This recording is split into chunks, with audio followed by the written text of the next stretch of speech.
Hello, Merry Meet, and welcome back to our second installment. I'm Kyrie, your eclectic witch and mystic. Today we're going to talk about Litha. Litha is a pagan Celtic tradition meant for the summer solstice, celebrating the longest day of the year. This day marks the midway point through the calendar year that we celebrate, as well as the longest day of the year. The sun is out for the day approximately anywhere from 14 to 16 hours. This is commonly celebrated around the northern hemisphere this time of year as the summer solstice. Solstice in Latin translates solstium into the sun stands still. So it states more or less that, the sun's not moving, which is how it was kind of depicted in earlier times.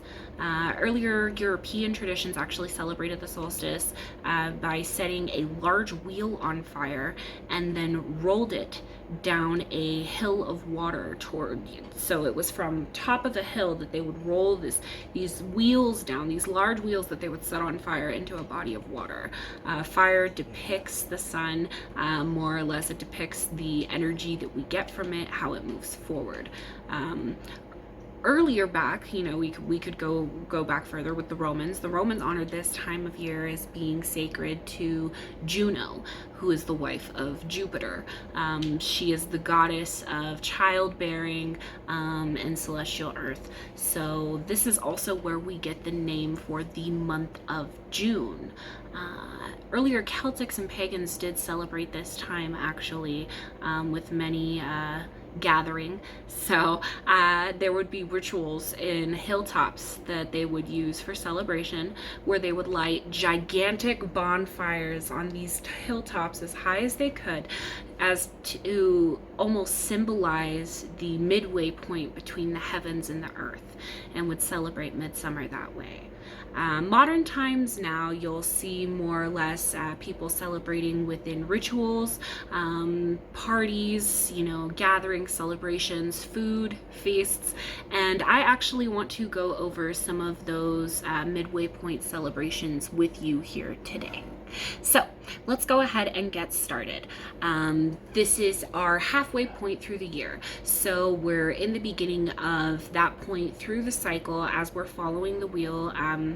As you're following with me with what you're learning, as I follow the wheel for the summer solstice with Litha. Cleansing is a really big one during this time of year. Now, you'll probably hear this through a lot of different holidays and traditions. Again, if you haven't watched my first video, welcome to my channel. I would suggest taking it back to that video, giving it a look, giving it a watch, just so that you can kind of get an idea. I'm going to be sharing my ideas of practices with you, as well as other practices.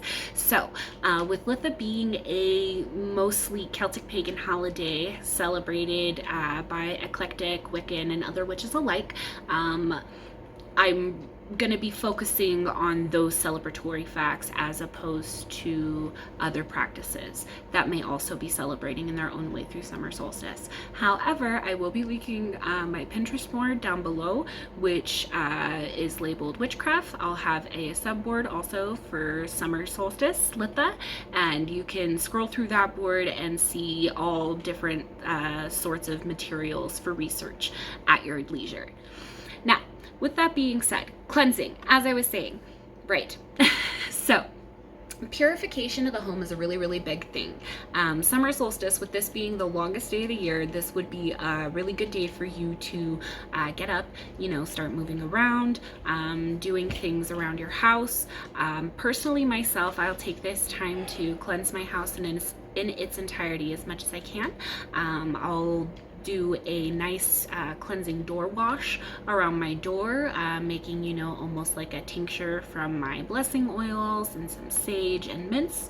I'll also use that wash to wash my floor after a proper mopping with the normal household products that I usually use. So cleansing is a big one.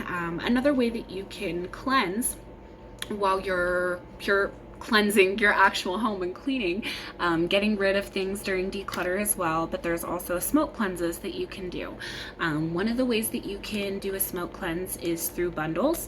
I highly recommend making bundles of your own at home if you do not have the ability to procure through a magic shop.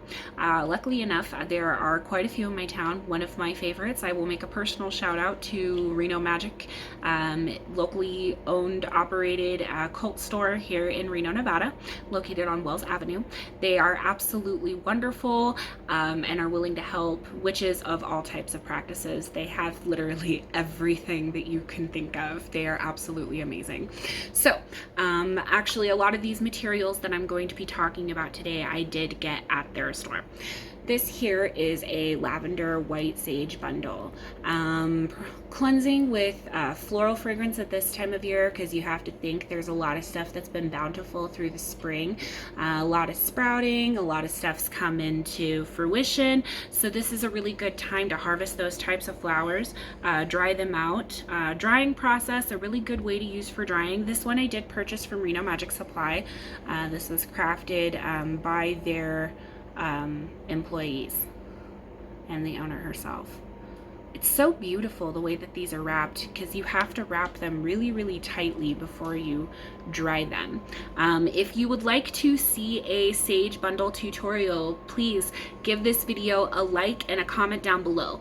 So at this point, yeah, I'm going to mention that now. If you would like to see how to make your own sage bundle and see me do a tutorial on how to make your own sage bundle, or any bundle for that fact, because you do not have to just use sage for smoke cleanses, please feel free to like and comment down below. Now, smoke cleansing originates from what I have researched through Native American culture.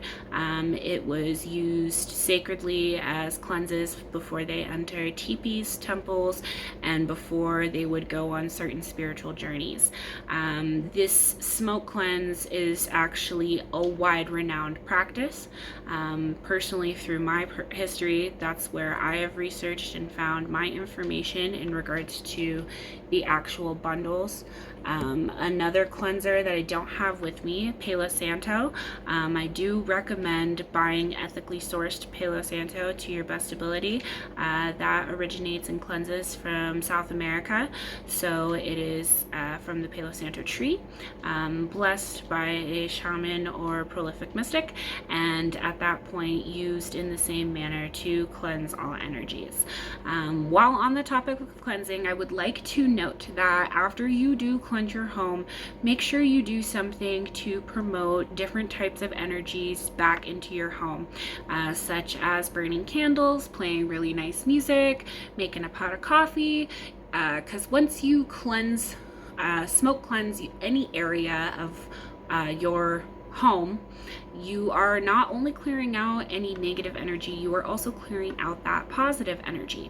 So you need to make sure that you produce another type of energy back into the room that you've cleansed. Otherwise, it's just going to remain stagnant and it doesn't really produce the best effects that it could from the cleanse. Another way that you could do some purifications is also with smoke saging. So this is a aluminum cauldron. Thank you again, Reno Magic Supply. I purchased this guy for $5. Heat resistant. You can, cast iron works a little bit better. I will admit I bought this on the fly because I did want to talk about it because this is one of my favorite things. But you don't have to have an incense cauldron to walk around your house to do a smoke cleanse with this. These are really cool because you can put in different mixes of your own herbs, cone incense, and things in that nature for smoke cleanse. So you wouldn't have to just use a sage bundle. You could create your own smoke cleanse and own smoke incense burning. to be able to produce that around and walk with this around your home and waft it around. Be careful when you are lighting things on fire within your home. Do so within common sense and practice, in a safe area where you are not going to set anything on fire, and if possible, make sure you have a bag of sand as well as a fire extinguisher on hand if any mishaps were to occur. All right. So another thing that you can use is blessing your doorways. So I have some eggshell powder here. Eggshell powder actually has some promoted protection qualities, and it's actually really good outside your house to keep away ants, believe it or not. I'm pretty sure this is 9 times out of the 10 of the reasons for the 3 years that I have lived in the area that I have not had ants in my kitchen for the entire time that I've lived here. I salt and powder my doorways with this eggshell powder. Eggshell powder is actually really easy to make. A lot of people might think this is kind of crazy, like, wait, hold on, salmonella. But you can make eggshell powder by taking your eggshells after you were to crack them, rinse them thoroughly with water, and then rinse once with vinegar percentage anywhere from 3 to 5%. I highly recommend raw organic apple cider vinegar. I use it with cleansing for everything, for my vegetables as well as my eggshells. So rinsing with 1 cup of that, and then again with another solid rinse. Once your eggshells have dried, you can remove the membrane from the inside, break apart your eggshells, and then crush them down with a mortar and pestle. A mortar and pestle is a device. I will show a picture here. Give me just one moment. So these were used in earlier practices to help break down certain herbs and materials for cooking, as well as apothecary. You'll see a lot of people in occult practices use mortar and pestles to break down different types of herbs, as well as materials that they may be using in their practices that are a little bit too big and that they need to break down finer. This is actually a really good way to make incense mixes for burning. Okay, so besides cleansing, another thing that you can do to celebrate Litha is preparing a feast. I will link down below. Something that you can make is Litha honey cakes. Litha honey cakes are a good celebration to the sun, a representation of the sweetness and abundance that we receive from the earth. There's plenty of fruits that are seasonally grown around this time of year and ready to be harvested that you could purchase from your local grocery or co-op, as well as other grains, barleys, wheats. If you know any if you're of age 21 and older of drinking, really good IPAs, dark beers, almost anything as you could get to close to mead. You can also make your own mead at home. I will be linking those as well within my Pinterest down below. And then another thing that you could do for Litha, harvesting. So if you have a garden, or if there's a local community in your area where you can go and collect items and materials such as flowers or vegetables, things in that nature, I highly suggest going and harvesting during this time of year. You could, this is something you could do during Litha as well as Luca. I personally like to go out during this time of year to collect flowers, and then use those flowers in sage bundles as well as my craft.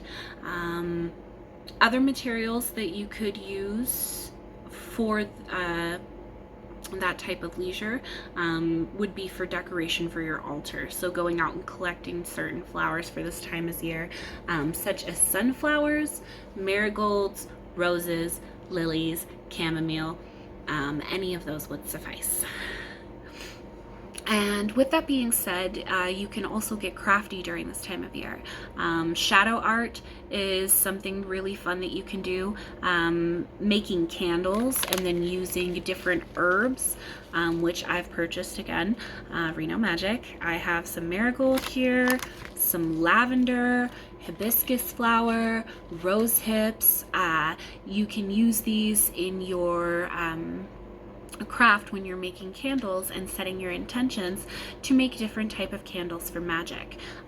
Orange is a really big color dominated with Litha, as well as yellow, so making candles dominant towards energy promotion, as those colors do ignite the spark and fire within.